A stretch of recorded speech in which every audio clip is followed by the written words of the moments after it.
here's the deal. The magic moment was when I looked at my 12 schmendricks, as the phrase goes. Yeah, like Italian ices, chipwiches, fudgicles, milk. Within 1 hour, I sold the entire cooler for $125.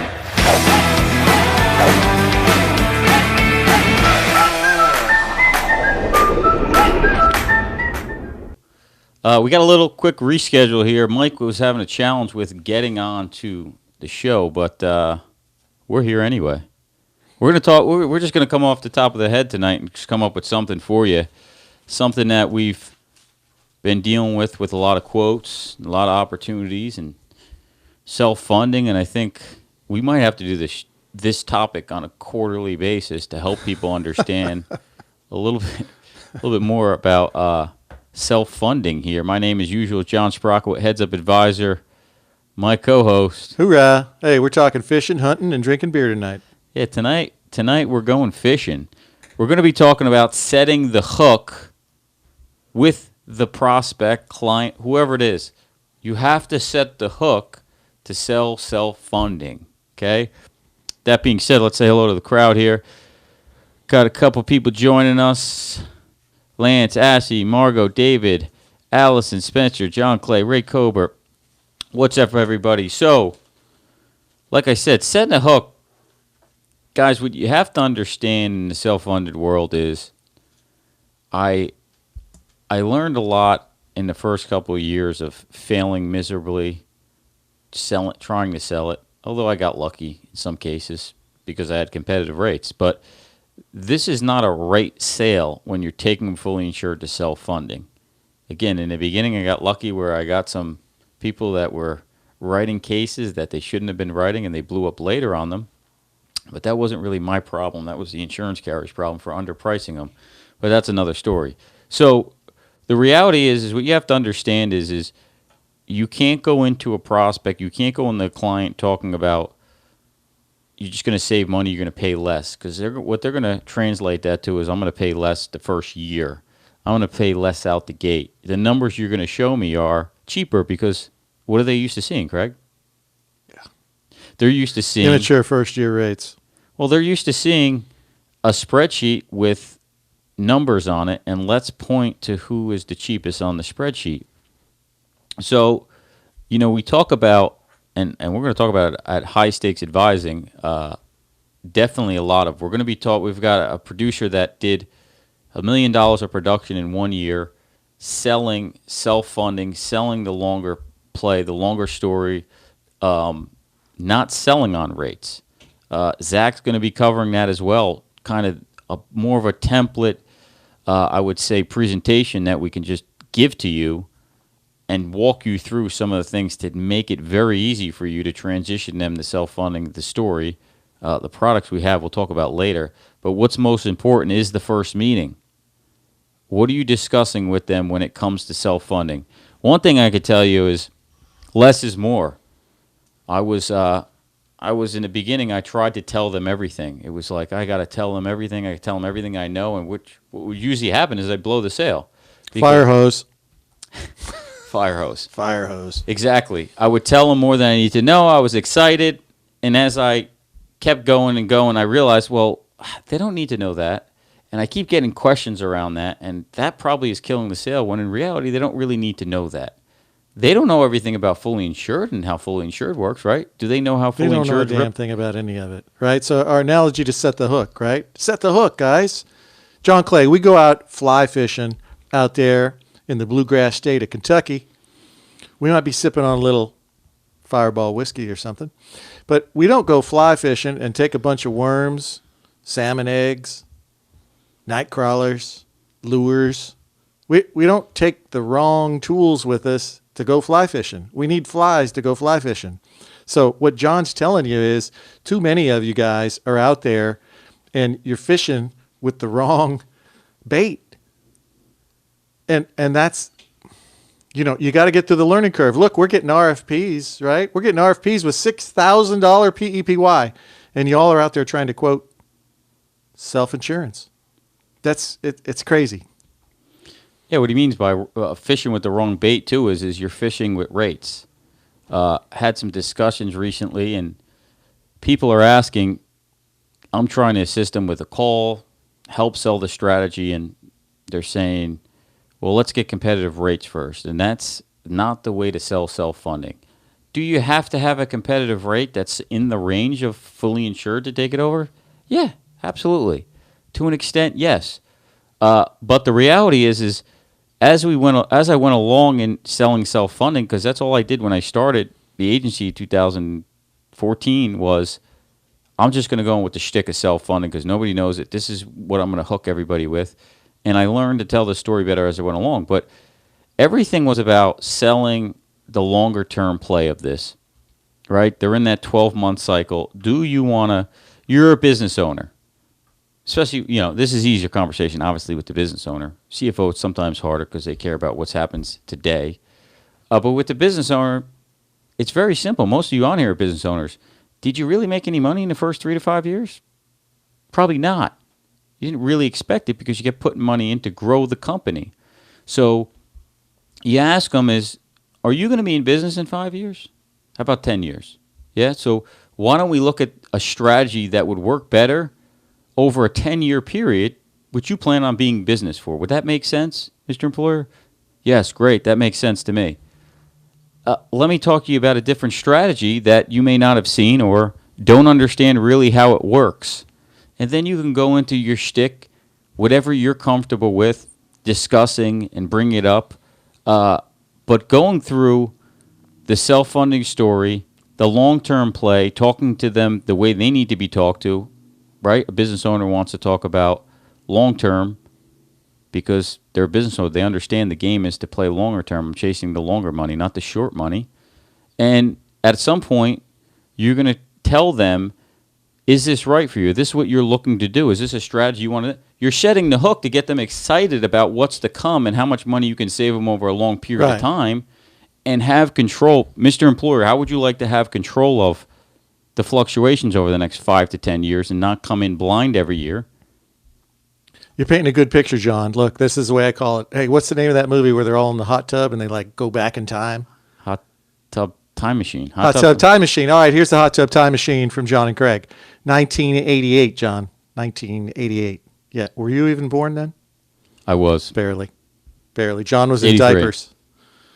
John was drinking some milk. So, 1988, I used to talk to employers. That's the first, something like that, 87, 88. I sold my first self-insured plan, and we talked about what was the total. My head was very pointed back then, and I talked about the total cost of ownership. And I'm like, how do you want to finance the healthcare expense? Now, 1988, let me take you back in time for those kids out there who don't know what it looked like. PPOs were new. 1988, you could buy a 100% PPO plan because the whole world had been 80-20 forever, fixed indemnity, and then they came up with the usual, customary, and reasonable, and then they came out with these PPOs with 100%, but you couldn't go to everybody, right? They were new, so they didn't have these gigantic networks. Drug cards, PCS, brand new. Drug cards, shit. You just have it was a $1 copay back then. $3 copay was huge. Most of them were zero. And, of course, pharmacy was 1% of spend. And so the conversation we'd have, I'd paint a picture of just what you were saying. Right? Are you going to be in business? Are you going to be growing? Wouldn't you like to fund your healthcare expense based on the way you looked 60 to 90 days ago? And we talked about what's the total cost of ownership, doing it this way versus that way. Sold my first case, selling the story of what's it going to look like for you? Are you confident? Do you have cash flow? How would you prefer to finance it? Prepaid to some black box where they don't tell you shit, where you have zero freaking control? Or pay as you go, where you have total control? Yeah, I think that's a good point. Is do you want to have control of what you're just talking about? It's because they do that in things of their business. Business owners like control. They like to be able to save money on different items of their business, and it allows them to do that from a self-funded standpoint. But what we're trying to get across to you is you don't need to tell them everything. You need to sell the strategy in the first meeting, meaning what the setting the hook means is they're already sold on the strategy. So the rates are not the determining factor. I want to repeat that. The rates are not what sells the program in self-funding. They're not the determining factor. So when you have the strategy sold to them, they're hot for the strategy. They already want to go there. You just got to make the numbers work, plus or minus 10% here.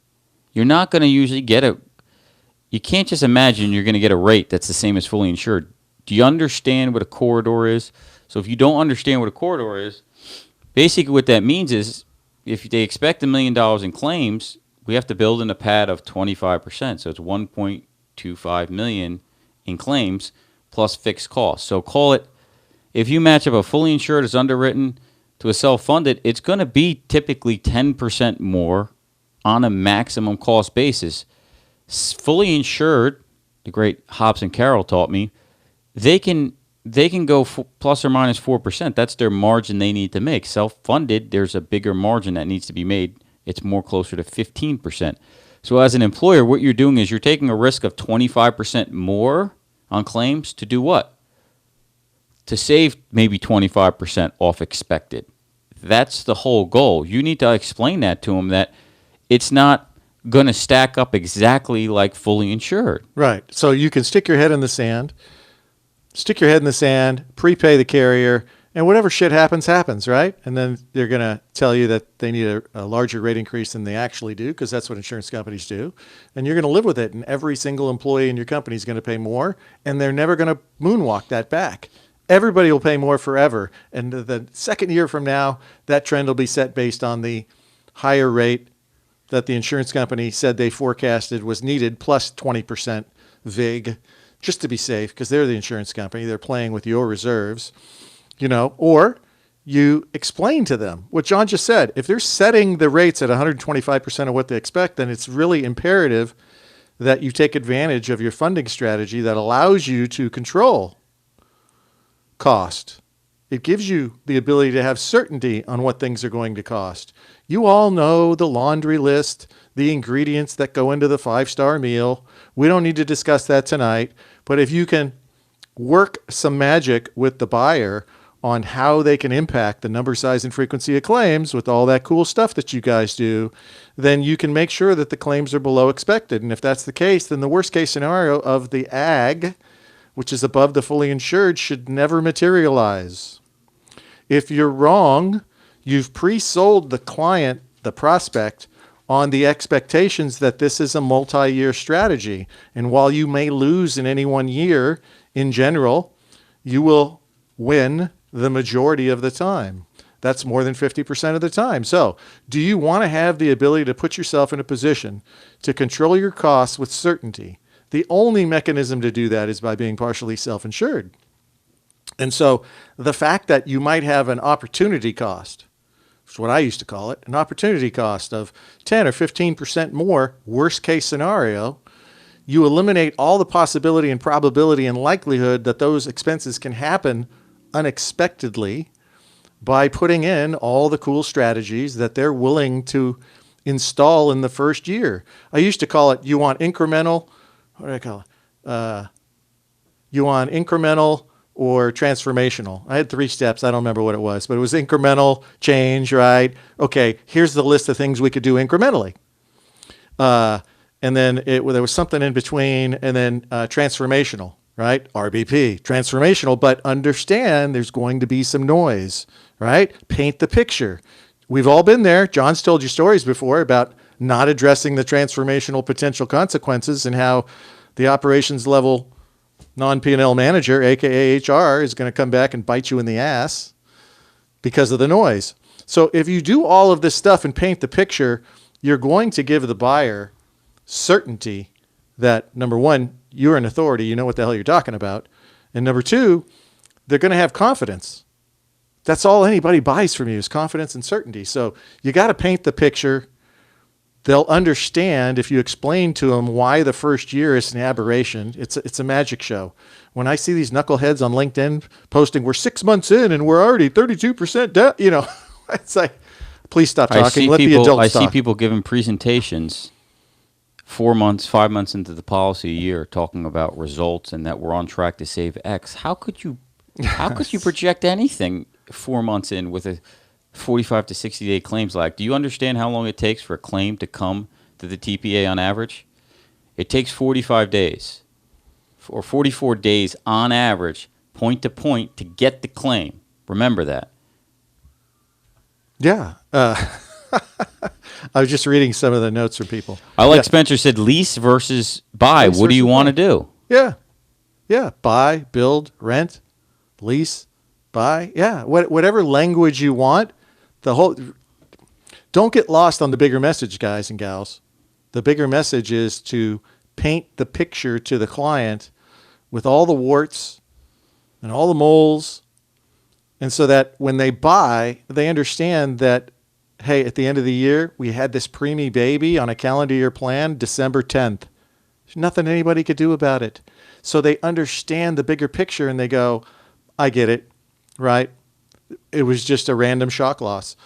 But while they may give me a laser on that one person because now it's no longer an unknown risk, it's a known risk, that's okay because the rest of my group isn't getting screwed by the insurance company who on a fully insured plan would jack the rates up on the whole case, right? And so you have the ability to walk through all the worst case scenarios, not all of them, but you don't understand my point. Walk through and paint them a picture of what this is like 11 months from now when we are doing the renewal meeting. You can't lose.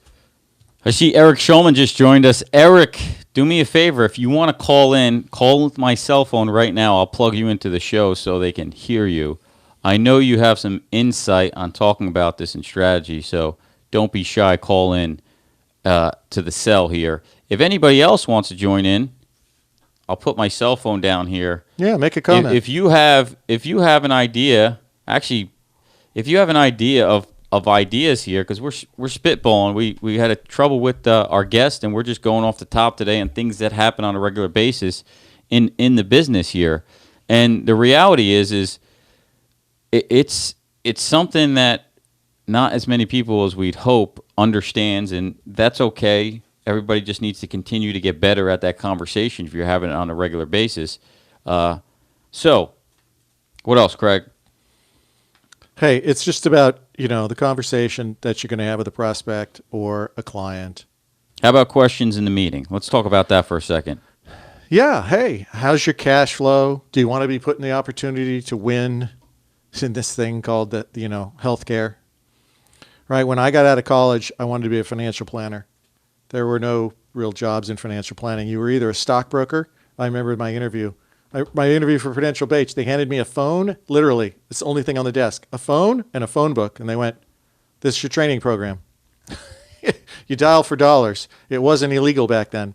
And or you started the insurance side. And so we used to learn, I couldn't go home on Friday nights until I had 15 scheduled appointments. They didn't care if I was there till 10 o'clock at night. And so you had to learn, 14 ways to get into the door. And so it was always about different storylines and different ways to reach the buyer. When you're talking about fully insured versus self-insured, we did that. We did that paper. Well, it wasn't a paper. It was a flyer, like 28. Oh, you think fully insured's less risk than self-funded? Here's 28 reasons why that's bullshit. Oh, yeah, we got to get that page out. I don't even know if we released that yet. I don't think we released it yet. Let me know if you guys want us to release that. Yeah. If you guys want us to bring you on, let us know. Put your text down below. You know what? Here's Mike. Let's see, Mike. Can we bring Mike into the show? Mike, are you there? Hold on, Mike. You there? Can we hear you? Yeah. Mike Patton, welcome to the show. Sorry we couldn't get you on, but hey. We'll have you call in. Maybe that's what we'll do from now on. Just put a picture. Hey, you never look better, Mike. Put a picture of his special face. We'll have to have Rich swing that in. I got it to work, by the way. Oh, you did? John, well, we'll reconvene. What is your thoughts? We were just talking about bait and a hook, and I know we won't steal too much fire from the show. We'll have to go out and record, but I know that you were similar to me in starting with self-funding, and that was kind of your strategy. Talk to me about your conversation that you're having with an employer when you go in selling self-funding.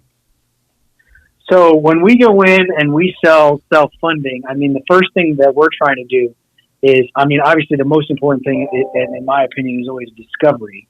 So, you got to find out where the employer's at with their, employee benefits at the moment and try to get a feel for that HR director or that CFO's understanding of benefits in general, because you get a pretty wide range of knowledge and familiarity with it.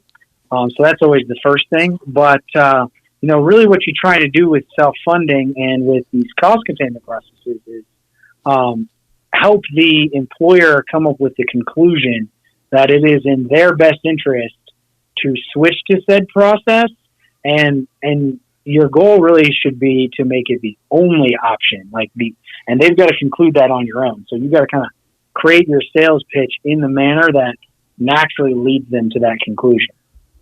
Yeah, Craig was talking about that earlier.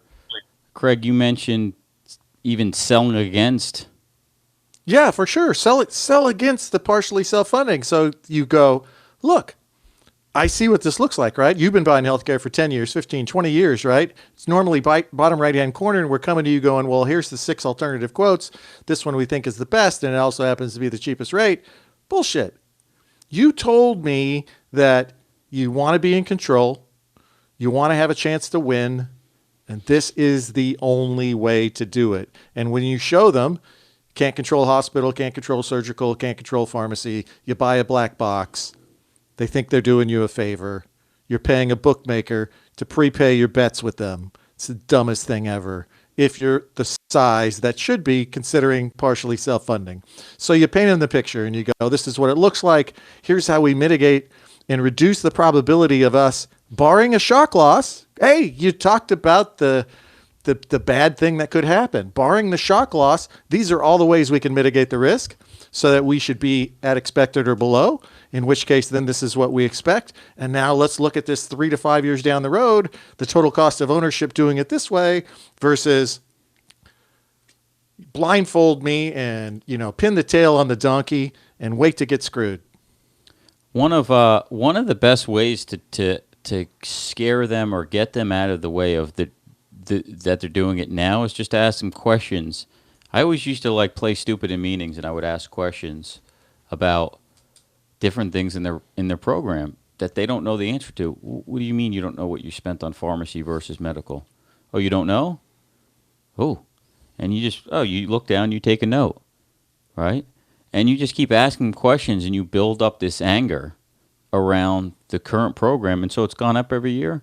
Do you know any reason why that is? What have you done to stop? Remember the questions we have in the script? What have you done to stop that? Would you like to continue? Are you comfortable continuing with that strategy? Yeah.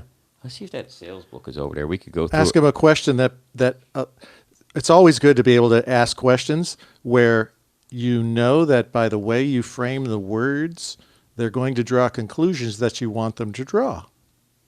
So, for example, you're really good at just laser, you just freaking hot butter knife, man. You're like, so you don't know how much the prescriptions were on the $3 million spent?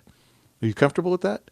Right? It's like, well, so when was the last time, your group had a rate decrease? The presumption being that your groups have rate decreases, right? They'll be like, we've never had a rate decrease. So, you can manipulate people by the way you ask them questions, right? I do it all the time in my talks, right? You're great at that. I mean, you've got to get them thinking about all these, the outcome that the self-funded program or the program you're running provides. You can ask questions around that on their plan, meaning, when's the last time? Well, what I mean is you paid X this year, but you paid, 10, 15, 20% less the next year. How often has that happened? You already know the answer to the question. That's why you ask it. You're baiting them to give you answers. Like I always say Craig's example is really good too, is just filling up the shotgun shells to shoot them back with it at the end of the meeting. I mean, the script we gave out a high stakes advising. If you're not using it, you're out of your mind. At least using some of the questions. Mike, what do you think? Well, I think you're spot on there, John. I mean, if you the employers just don't know what they don't know. And so you have to slowly walk them to the point where they're saying, this is my only option because there's no way around it. I'm getting screwed. And like Craig just pointed out, I mean, it's pretty. You just have to have a very defined process of how you walk them to that conclusion on their own. And if you point out the 3 tactics that your standard broker has, which is we will increase your deductibles and co-insurance and co-pays and all that kind of stuff. We'll make the employees pay more for their insurance, or we'll narrow the network. All of those suck for the employees, and those are and so if you can walk them to, those are the only 3 options I've ever been given to lower my costs. What if there was something else to lower your costs? Yeah, they're going to be like, "Oh, okay," Yeah, I mean, you got to get them just angry, and if they're not ready to make a change or ready to move to do something to change, then they're just not a right prospect. That alone can get you a pass on the meeting and get out to know that they're full of shit. The other thing we'll go into that you may want to even, I like to send this in advance to the meeting. I started doing it later. I don't really do retail anymore, but it was something that I did later on after I realized getting to the meeting that it was a waste of time with my pitch on self-funding. And if they don't have a high PPY, what's the likelihood of you getting better rates anyway, right? If the rate is 6,000, 7,000 PPY, how much better can, if you could save 10%, how much is it really on a total spend? So in advance, I would send a meeting, hey, just to make our meeting, more efficient and productive, can you just tell me these items? How many are enrolled on the plan? Regardless of what my telemarketer would say, because a lot of times it was always wrong. How many employees they would have at the company somehow. How many are enrolled, and about how much do you pay in annual premium, right? That establishes the per employee per year cost. If the per employee year cost is $6,000 or $7,000, there's not much you can do. You don't have your shtick anymore. Your shtick is not self-funding. So now what are you playing with? You're playing with the odds that they hate the broker. That's it. That's real. What are you going to go up against? You're going to quote another fully insured and maybe they're not showing an HSA compatible plan. You're lessening your chances to close the account. But if you can pre-qualify them with some of these questions in advance, it just shoots it out of the gate. Another one is Mr. Employer, are you aware of any high claimants? So when you're in the 50 to 150 marketplace, all it takes is one claimant. Over 100, you can get by with it a little bit. But in the 50 to 100 space, or even 25 to 100 space, all it takes is one guy to kind of disqualify you a lot of times. If your PPY is 9,000 and you have a high claimant, you're really just not going to be able to do much from a self-funded standpoint if it's an ongoing condition. It's just more of a challenge, and it can disqualify them. And you can take your track, because you may have a shtick and a track that you're going to go elsewhere. If you identify them early enough in the conversation, my shtick is not self-funding today, because the worst thing is, and I've seen it with Craig multiple times, but the employer gives them the wrong information, is Craig gets into his shtick, and then we find out later, oh, they have a spousal carve-out, but they never told you. Yeah. I mean, stuff happens. These people, they operate in their own little world. They don't always know what jargon is. They don't recognize the terminology. They think of it in terms of something else. It's all right. It's all part of the learning curve. I take every opportunity I can to position myself in ways that are manipulative to them. It's what you have to do. They have to have confidence and certainty that you are an authority in what the hell you're talking about, because, they already have someone they pay to quote unquote manage healthcare. And that person very likely hugs their consultant, advisor, broker, whatever.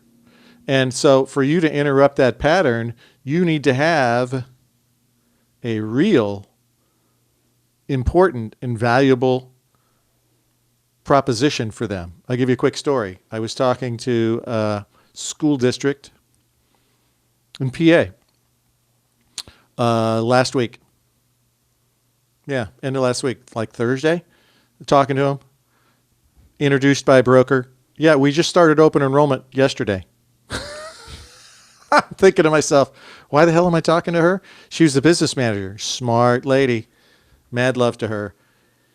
We get done with the phone call. She goes, can we talk tomorrow? Because I understand what it is you do, and I want to get this thing installed July 1. I know I already started open enrollment yesterday, but I'm going to be on the phone tomorrow with my boss. What time are you available? We talked the next day, Friday, talked to her and the boss. She says, I'm going to the board on the 18th of May. I'm going to sell this thing. I don't see any reason why we can't get this installed. Try to do that with an HSA or some really sexy, cool population health management, or the favorite for many of you guys out there, your predictive analytics on how you're going to tell people how the horse left the barn last year and why you can predict where they're going to go next year. Absolutely. If we jump over to, and these are disqualifying questions to find out if this is going to be a right fit for what you're pitching. But again, to the point of the whole thing is setting the hook. Once you establish this in the meeting and you get them sold, if you can get the numbers to work in a favorable manner that are close to what fully insured is, you're going to have a better chance. And you're not dependent on rates. If you promise them certain rates and you don't get them, well, all they're thinking is rate. I'm rate driven. You have to get them out of the rate driven mindset with a self-funded policy, because it doesn't work that way year one unless you sell them a 12-12 with TLO, which you can do. Yeah. You can do that. That helps you get over the hiccup is, well, listen, this is what's going to be year one, but it's going to be delayed cash flow. I was having a conversation today with a broker, and I said, look, hey, you have to try and break yourself of the habit. So an easy way to think about this, and the habit is that, and it's very subtle, and it's worked its way into our thinking and our psyche. And that is to always articulate everything that we do in the framework of savings. And so I was trying to explain to the broker, so just pretend for a moment that HR is on the phone with you, and they were talking about, say, they're saying the S word, the savings word, and you just fall right in step with them, and then it commoditizes you. And so you stop them for a minute and you go, you know what, I've been doing this a long time, and nobody ever really wants an 11% savings. What they want is what the 11% savings will do for them. So let's take a minute and take a deeper dive into 11% of your $3 million budget is $330,000. It's sitting there on the desk. What happens to it at the anniversary? Does the CFO take it all? Do we try and negotiate some of that to go to the human resources total rewards budget now? Do you get any of it? Is it going to be allocated towards wage increases to your employees next year so that when you give them a 3.62% rate increase, you don't immediately suck it back out of them because you jack up their health insurance premium rates and immediately get rid of the entire pay increase, like 78% of employers have done for the last 5 years, according to the Commonwealth Fund study? What is it that you want from the 11% savings, the $330,000? Do you want to get a pay raise? Do you want to give your employees a pay raise? Do you want to do more training? Do you want to add employee benefits? Do you want to increase the 401k retirement plan contribution? Paint the picture and let them tell you. And what's it going to do to them? They're going to future pace themselves into the situation where I could go to my boss and say, we could expect $330,000 of savings. We'd like to get $33,000 of it, and you can keep the other 90%. Now, what do you think the HR person thinks of you in the conversation you're having down that path, as opposed to the standard bottom right-hand corner, this one's 6, this one's 9, but this one's 11% cheaper and has the least amount of disruption, right? Change the conversation. You'll change the quality of your relationship, your persistency, and your revenue. Sell the sizzle, not the steak. Baby. Yeah, future pace. Yeah, that's kind of it, guys, is pre-sell them on the idea, get the rates to work in the end, but that shouldn't be the key determinant factor. You're going to fall short, and you're just going to become a rate, just like anybody else. And they don't understand the fact that, most of them don't understand the fact that this is out there or how they can do it. Yeah, I'm sure people are talking about it, but they don't communicate it well. I didn't communicate it right for, first 18 months probably. I just got lucky here and there because the rates worked out. But I became just a commodity, and you can't do that on a self-funded standpoint because it's a different strategy. What do you say, Mike? I would agree, and I've been right there with you. You know, it took a while for me to alter the strategy. I mean, especially early on, I would, like Craig just pointed out. You know, we give people information overload. You know, I mean, even a CFO who's been around and done self funding a lot, you know, they don't get into the weeds like we brokers do, and it's important to understand that, you know, less is more most of the time. You know, when I used to coach football, we always used to teach guys with the philosophy, keep it simple, stupid, the KISS philosophy. And that's really what you got to do, is just make sure that you're keeping everything conceptually very simple for them to make sure that they understand it. And we try to, you know, I try to use both marketing material and have the client repeat back to me, do you understand that? Can you explain that back to me, and make sure that they're on the right track with explaining what I just explained to them back to me, in order to, you know, especially if we have multiple meetings with the case. That's what I like to do, to make sure that I know that they understand it if they can communicate it back to me. And that's how I've graded myself, you know, my business partner and I, on how well we've communicated it. Yeah, I mean, you've gotta keep it simple. I mean, you hit a great point there. The further I went along, the more I made it just sound like a pitch that became, hey, it looks and smells just like what you do now. The only difference is if things go well, we can get money back. I mean, if you keep it that simple, it sounds pretty good. Call it a dividend-eligible plan, a profit-sharing plan. Make it up. Don't call it self-funding. Self-funding sounds scary, and they think I'm self-funding. No, it's partially self-funding program. It's not a true self-funded, 100% self-funded Yeah, you can call program. it whatever you want. That's for sure. Yeah, I always recommend you rebrand everything. Don't call anything what it is, and make up your name for it. You know, you have a program. You don't have to. It doesn't have to be a captive or a coalition or anything else, right? Just call it your program and brand it. Name it, claim it, and frame it. Yeah, make it up. You gave me that a long time ago. Just make it up. I mean, you got the Achieve Health Alliance, the Achieve Health Consortium that you can piggyback off of, copy the marketing materials, call it XYZ Consortium that you've built, the self-funded employers that are abiding by these strategies. And we want to see if you can get in this pool. You know, we decline 9 out of 10 groups that you know, try to get into this pool, but let's take a look and see if maybe you can qualify to get in a pool like this. Because what type of pool you're in now, Mr. Employer? Well, you're in the high-risk pool, the fully insured pool, the high-risk pool. And if you're running well and you feel like you're running well, all you're doing is subsidizing everybody else. Only 40% of groups really belong to leave the high-risk pool. Yeah, I'm not here. I'm not here to trash anybody, right? Who you work with is self-evident. Let me get this straight. So you prepay a premium, you get no data, little or no data, and every year your rates go up, and the person you pay to help you manage healthcare gets a pay increase, right? And so there's little or no accountability, little or no, even lesser transparency. And so in contrast, you could be in a program where I sit on the same side of the table as you. If I don't save you money, I take a pay cut. Not only that, but my money is at risk based on you and every other employer that's in my pool, as compared to the person you pay to have a fully insured prepaid premium who takes no risk and pushes all the risk on you and gets a pay raise every year. They can count on it like clockwork because they're really the sales force of the insurance carriers. In contrast, all of my compensation is at risk. You decide which one makes sense to you. Yeah, having the consortium profit sharing, you can tell the story that you're incentivized to manage claims properly.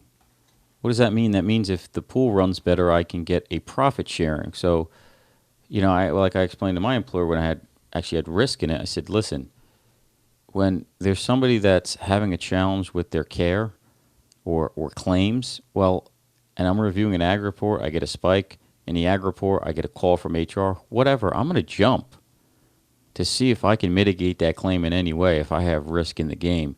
And that's one benefit of having some skin in the game in the consortium like Craig talked about. But I think... So Ray's got a question. He says, hey, how does Mike feel about comparing against the big guys, right? So Ray's in New York. He's got Empire, Blue Cross Blue Shield, Aetna, United. Yeah, so Mike, if you're still there, comment on what the story is in the Mile High city of Denver, Colorado, and how you're competing against the big guys when you're talking about self-insurance, partially self-funding. And we're as John likes to call them, we're a green tree state. So they run most of the market sub 500 in Colorado. So if you're working against them, and we're kind of an interesting state, Craig. So the Great West sold the heck out of their level funded product that they invented. And that product obviously was bought by Cigna, I don't know, mid 2000s. And that's what probably 70% of the employers here have, which makes it great to transition employers off of that, because Cigna does have, probably the most useful set of data that you can get. Still not amazing, but much better than the other level funded competitor products. And so what we've been using as a wedge, especially when we're competing against them, is the fact that the employers think they're already self-funded. So that helps us overcome that objective, because it's like, well, you guys have heard of Cigna. Oh, yeah, that's what they do all the time here. And that's how we're typically, wedging against them, is like, oh, you either already have it or you probably had it at one point. So it takes the risk factor away for us. But, I mean, I think Craig is right. Like, you don't want to pitch against Blue Cross the way that you're pitching it against, like I pitched against Cigna. You just want to make sure that the client knows at the end of the day, they're not taking on any extra risk. I mean, obviously with all the bells and whistles that you guys can put on the stop loss agreements, I mean, their maximum capitated risk can be their maximum capitated risk. And if they want the third party administrator to manage all the money, it's going to feel exactly like what they're getting now. So if you can avoid the conversation of getting into the weeds once again, you can just kind of be like, well, the rates that I've handed you are the maximum that you can get. So you can only do better than what I gave you. And that's how, we typically show people. Yeah, I mean, explaining the difference is key. Ray Cober's on there. Ray loves to know everything about everything. He would ask me a million questions and told me, I've got to make sure I'm honest with my client. It's not a matter of not being honest. I mean, when you hear Craig talk about his solution, even I at some point is like, when are you going to actually tell him what it is? You didn't tell him anything. He tells them as little as possible, as much as they need to know to get them interested in the outcome. Because you don't even, a lot of times, say what it is. You got to wet their beak. That's the thing, right? If you can't prematurely get to the punchline of the joke, or nobody will get the joke, right? So everything in its own due time. I mean, that's all.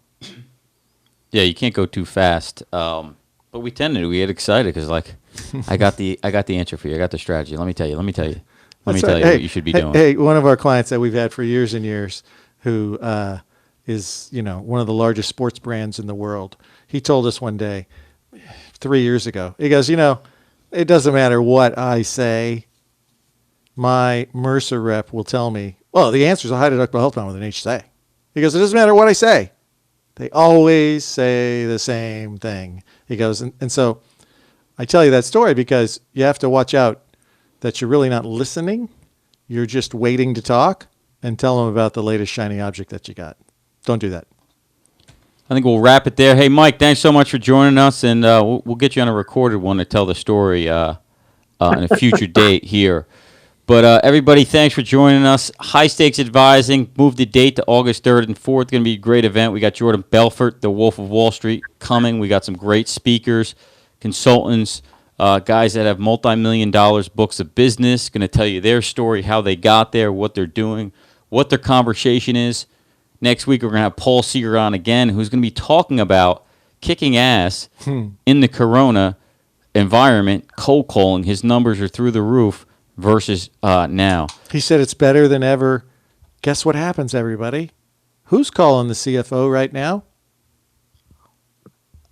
Nobody. Yeah, nobody. Exactly. So it's easy to get a hold of everybody now. That's it, guys. Keep listening, keep learning. We'll see you on the next one. Same place, same time. Peace.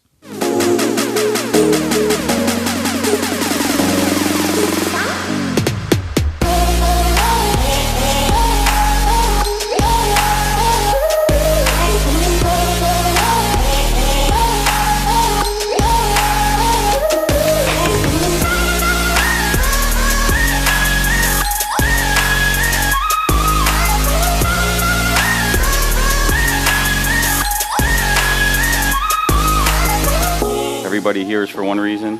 I want to learn how to close more business. How do we double our new business next year? And I'm not just talking about revenue, I'm talking about client count. How many prospects do we go see that we can help? Almost all of them. The number one problem everybody has is prospects, but outside of that is how do I talk in the meeting? What do I say? Recognizing that you have to talk to different people different ways is the core foundation of your sales communication. It's far superior than saying, I'm going to save you 20 to 40%. Don't do that. Hopefully, I can give you some strategies and tactics to shorten the learning curve to change. All we sell is certainty and confidence. Your prospect either has it in you or they don't. These guys can't do what we can do, especially the big guys. It's not their business model. So how do we come up with a way that they can hire us, right? So the Trojan horse was born.